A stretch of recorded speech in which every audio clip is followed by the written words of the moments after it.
నమస్తే కిరణ్ టీవీ భక్తి ప్రేక్షకులకి స్వాగతం. ప్రస్తుతం మనతో పాటు ఉన్నారు వాస్తు జ్యోతిష్య నిపుణులు జేఎస్ శాస్త్రి గారు. నమస్కారం శాస్త్రి గారు. నమస్కారం.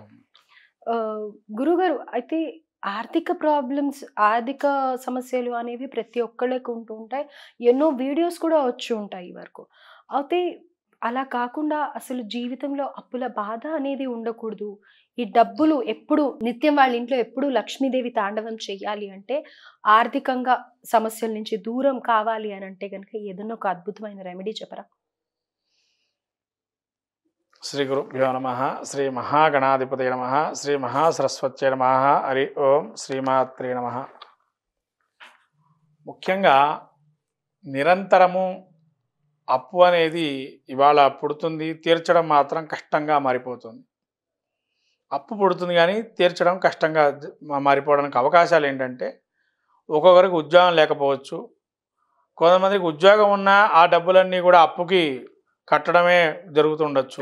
వచ్చిన డబ్బులు వచ్చినట్టుగా ఖర్చు అయిపోతుంది. కొంతమందికి ఏంటంటే అసలు పుట్టడమే కష్టంగా ఉంటుంది, అప్పు కూడా డబ్బు కూడా. మరి అటువంటి వాళ్ళు ఏం చేయాలి అనే దానికి వస్తే,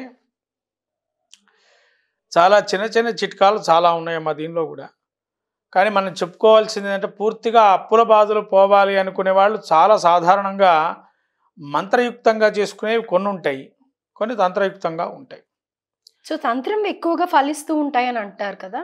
తంత్ర ఫలితాలు అనేవి ఉంటాయమ్మా, ఉండవని కాదు. మంత్ర ఫలితాలు కూడా అంతే ఉంటాయి. మంత్ర ఫలితాలు ఏంటంటే నిరంతరము డబ్బు నిల్వకి ఎక్కువగా ప్రాధాన్యం ఇస్తుంది. ఎందుకంటే మంత్రం యొక్క మహత్యం అటువంటిది. మంత్రాధీనంతో దైవతం, మీరు వినే ఉంటారు. మంత్రం ఆధీనంలో ఆ భగవంతుడి యొక్క స్వరూపాన్ని దాగుంటుంది. ఎప్పుడైతే అది ఉచ్చరిస్తామో ఆ మంత్రాన్ని, అప్పుడు ఆ మంత్రయుక్తంగా స్వామి అనుగ్రహం కానీ అమ్మవారి అనుగ్రహం కానీ కలుగుతుంది. అదే మీరు తంత్రం అనుకోండి, అది అప్పటి వరకే తాత్కాలికమైనటువంటి ఆనందాన్ని ఇస్తుంది. శాశ్వతమైన ఆనందం మంత్రంతోనే ఉంటుంది. అందుకని మీరు వినే ఉంటారు, మనకు దేవతారాధనలో ఉండేటువంటి లక్షణాలు అందరూ కూడా మంత్రయుక్తంగా చేసుకుంటేనేమో ఫలితాలు అద్వితీయంగా ఉంటాయి. అది వదిలిపెట్టకూడదు. వదిలిపెట్టామా నష్టపరుస్తుంది మళ్ళీ. అంటే ఇప్పుడు మనకు ఒక సమస్య వచ్చింది, ఒక మంత్రాన్ని పట్టుకున్నామా, చదువు పఠిస్తూ ఉన్నాం, అది తీరంగా నిత్యం ఉండాలి అని అంటారా? నిత్యం చదువుతూనే ఉండాలి. అంతేనమ్మా. ఎందుకంటే ఆ మంత్రం మనం ఎన్నిసార్లు అయితే చదువుతూ ఉంటామో, వాటికి అవంతవే ఆలోచన ఒక మార్గం కలిగి ఆ అప్పు అనేది తీరుతుంది. అంతేగాని అయ్యో అప్పు పాలైపోయినానే అని అనుకోవద్దు మనసులో. మంత్రాన్ని పట్టుకుంటే ఖచ్చితంగా చింతకాయలు రాలుతాయా అంటే, రాలినా రాకపోయినా మనకుండేటువంటి బాధలు మాత్రం పోతాయి. ఇది ఖచ్చితమైనటువంటి. ఎందుకంటే నేను స్వయంగా కూడా ఒకళ్ళకి చెప్తే వాళ్ళు చేసుకొని ఇవాళ ఎంతో అణగారిన వర్గంలో ఉండేటువంటి వారు, అంటే వాళ్ళకి ఏంటంటే కారు నరుపుకునేటువంటి వాళ్ళు, నిజంగా చెప్పాలంటే ఇవాళ అటువంటి వారు ఇవాళ ఈ కారు నడపడంలో ఇద్దరిని పోషిస్తున్నాడు అతని. ఇవాళ రైట్, ఏమీ చెప్పలేదు, వాళ్ళ ఇంటికి వెళ్ళి ఒక్కసారి చూసి వచ్చాను అంతే. ఒకసారి వాళ్ళు ఇల్లు చూడమన్నారు, ఇల్లు చూశాను అంతే. తర్వాత కొన్ని ఫోటోలు ఉన్నాయి, కొన్ని ఫోటోలు తీయమన్నాను, కొన్ని ఫోటోలు ఉంచమన్నారు, స్థలాలు మార్పు చేసేసి. అలా చేయటం వల్ల కూడా వాళ్ళకి ఇవాళకి అయితే ఒకసారి ఆవిడ ఏం చేసిందని అంటేనండి, డబ్బులు వచ్చినాయి కదా ఇంకా ఆటోమేటిక్గా అహంకారం పెరిగిపోతుంది. ఏమైపోయింది, డబ్బులు వచ్చినాయి కదా ఇంకా మంత్రం జోలికి వెళ్ళలే, మానేసింది. మళ్ళీ కష్టాలు సంప్రాప్తమయ్యాయి, మళ్ళీ కష్టాలు వస్తున్నాయి. ఇంకా వెంబడి ఒక్కటి మళ్ళీ ఫోన్ చేశారు, ఏమండి మళ్ళీ మాకు ఇబ్బందులు పాలయ్యాము, ఇప్పుడు ఎలా ఏంటి అని. ఏమ్మా మంత్రం చదువుతున్నావా ఇచ్చింది అని అన్నా. లేదండి మానేశాను అన్నది. అదేంటమ్మా, అది చదువుకోమని చెప్పా కదా, రోజు కనీసంగా 11 సార్లైనా చదువుకోవాలా, నీ శక్తి ఉంటే 100 సార్లు 108 సార్లని చదువుకోవాలి కదా, ఖచ్చితంగా తీరుతుంది అని అన్న. మళ్ళీ మొదలుపెట్టింది, మళ్ళీ వాళ్ళు ఒక స్థాయికి వచ్చారు. అంటే దీన్ని బట్టి అర్థమైంది ఏంటంటే, ఆ ఇచ్చినటువంటి మంత్రాన్ని విడవకుండా చేసుకుంటే ఖచ్చితంగా ఫలితం అనేది ఉంటుంది.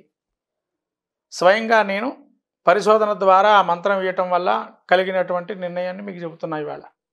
ఆ మంత్రంతో ఇంకా చాలామందికి చాలా జరిగినాయి, ఇది ఒకటే ఉదాహరణ మీకు చెప్పింది. ఇంకా చాలామందికి కూడా కలిగి ఉండొచ్చు ఆ మంత్రం ద్వారా. అందరికీ తెలిసినటువంటి మంత్రం కూడా ఉంటుంది అది. ఎందుకంటే మంత్రశాస్త్రం ఇవాళ చాలా వరకు అందరికీ కూడా ఈ మాధ్యమాల్లో అందరికీ ఆ యొక్క మంత్రం తెలుస్తూ ఉంది. ఎందుకంటే మంత్రం ఎంత రహస్యంగా ఉన్నా కూడా దాన్ని సాధన చేయటంలోనే ఉంటుంది మహత్యం అనేది. సాధన చేస్తే ఏదైనా పొందుతాం. సాధన లేకుండా అయ్యో ఇంకా నేను సాధన చేయలేను అనుకోవద్దు. కాబట్టి ఇది ఒక విషయాన్ని మీకు ఉదాహరణగా చెప్పాను. ఏమిటా మంత్రం అనే దానికి వస్తే, దత్తాత్రేయ స్వామి యొక్క చిత్రపటాన్ని మన ఇంట్లో పెట్టుకొని ఉదయాన్నే సూర్యోదయానికి మునిపే నిద్రలేచి ప్రతి గురువారం ప్రారంభం చేయాలి. ప్రారంభం చేయటమే గురువారం. గురువారం రోజు ప్రారంభం చేయాలి. అయితే కొంతమందికి మామూలు నూనెనే వాడతారు, నెయ్యో వాడుతుంటారు దీపారాధనకి. కానీ ఇక్కడ ఏంటంటే చందనాది తైలాన్ని వాడాలి. మామూలుగా చందనాది తైలం దొరకడం కష్టము. చందన తైలం అంటే మనకు ఏంటంటే చందనంతో అరగదీసినటువంటి తైలంగా మారుస్తారు దాన్ని. ఆ చందనం తైలంతో దీన్ని దీపారాధన చేయమంటారు. దీపారాధన చేసే ముందర దీనికి ఒక మంత్రం, అంటే దత్తాత్రేయుడు గురుగా స్వీకరణ చేసినటువంటి కార్తవీర్యార్జునుడు ఈ మంత్రాన్ని మనకు ప్రత్యేకంగా చెప్పుకుంటాం. కార్తవీర్యార్జునుడు దత్తాత్రేయ స్వామి పరమ భక్తుడు. ఆయన వల్ల 1000 చేతులు 1000 కాళ్ళు అనేకమైన హస్తములు బాహువులు కలిగినటువంటి వాడు, మహాబలాక్రమవంతుడు, పరశురాముడితో సంహరింపబడినటువంటి వాడు. కాబట్టి కార్తవీర్యార్జునుడు అద్భుతమైనటువంటి మంత్రం అమ్మ ఇది. ఈ మంత్రం పఠించటం వల్ల మనకు అనేకమైన కోరికలు, అప్పుల నుంచి కానీ అట్లనే రాని బకాయిలుగా ఉండేటువంటి ద్రవ్యం, డబ్బు కానీ ఏదైనా కానీ సత్వరమే మనకు ఒక నిర్ణయ ఫలితాన్ని ఇస్తుంది. నిర్ణీత ఫలితాన్ని ఖచ్చితంగా ఇస్తుంది.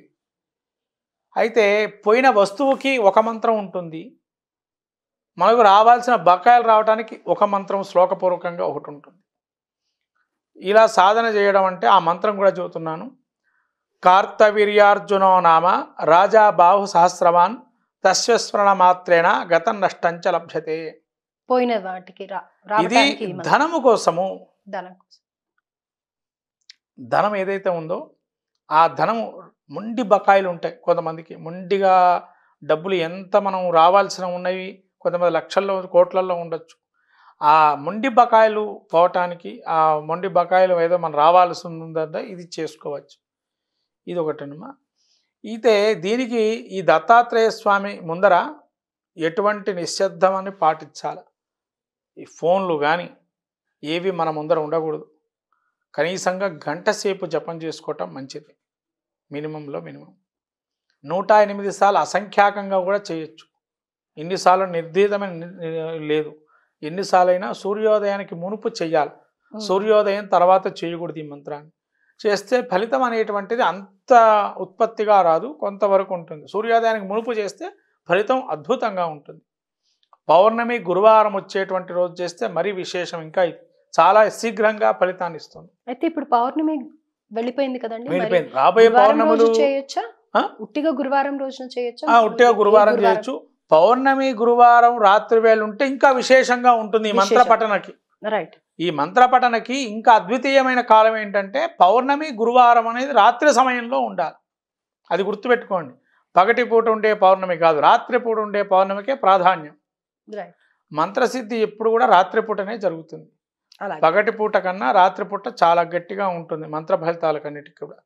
కాబట్టి ఈ మంత్రాన్ని ఎవరైతే ఇప్పుడు చెప్పినటువంటి మంత్రాన్ని 108 సార్లు కానీ 1000 సార్లు కానీ గంట సేపు కానీ 3 గంటల సేపు కానీ ఎటువంటి డిస్టర్బెన్స్ లేకుండా భక్తి శ్రద్ధగా స్వామి నీ యొక్క బాధను అక్కడికి మామూలుగా చెప్పుకోవచ్చు. ఏ మంత్రము సంకల్పాలు ఏం అవసరం లేదు. నీ బాధ స్ట్రైట్గా దేవుడికి నీకు ఏదైతే ఉందో ఆ బాధను చెప్పుకుంటే చాలు.